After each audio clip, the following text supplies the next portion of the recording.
Okay, we're back again, and we are going to flood our cookies now with the white icing, and hopefully I'm getting y'all recorded well enough. I do not have a fancy mount for any type of recording yet. So here we go. So with flooding, our icing's crusted over, and you just kind of put a little bit more pressure on the bag when you squeeze.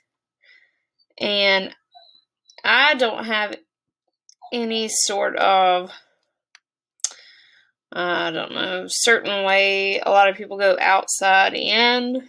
Sometimes I start in the middle. With the snowflake, it's so detailed and has little nooks and crannies.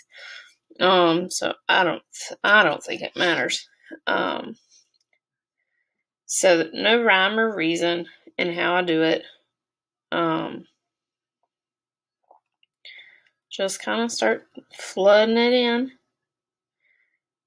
Now usually I do not, whenever I'm doing my cookies in my orders, I don't do the barrier on the outside.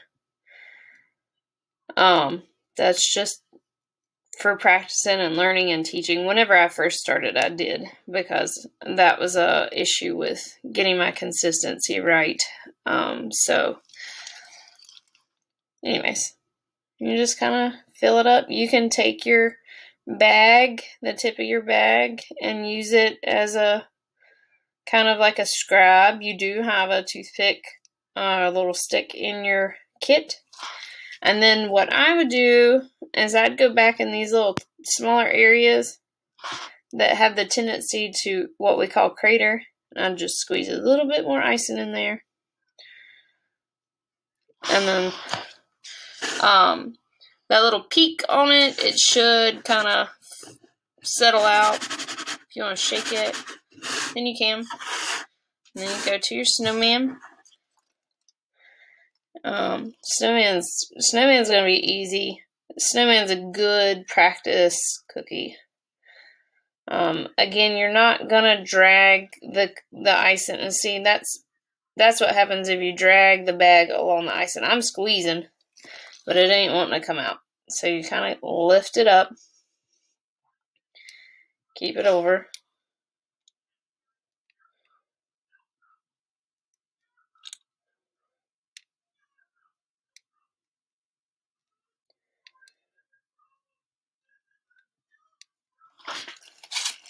I'm switching hands just so that way my arm's not in the way of the video.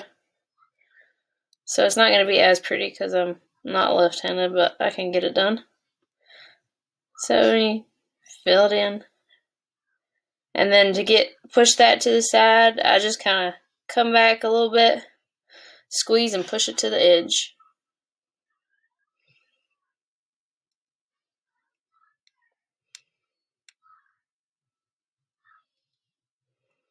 Now, when it comes to the piping bags that I use, the ones that y'all have in your kit are off Amazon. They're the cheap China-made kind. I go through piping bags a lot. I go through a lot of piping bags. So I have to find out what's going to be good on my hand, easy on my hand, because some of it can get hard. I just hit the snowman with my finger, which you can't really tell. And I think it's just preference. These that I'm using in the video are from a company called Grunderfully. That is a mouthful. Delicious. And they're the best bags, and I feel like I'm supporting a small business person versus Amazon.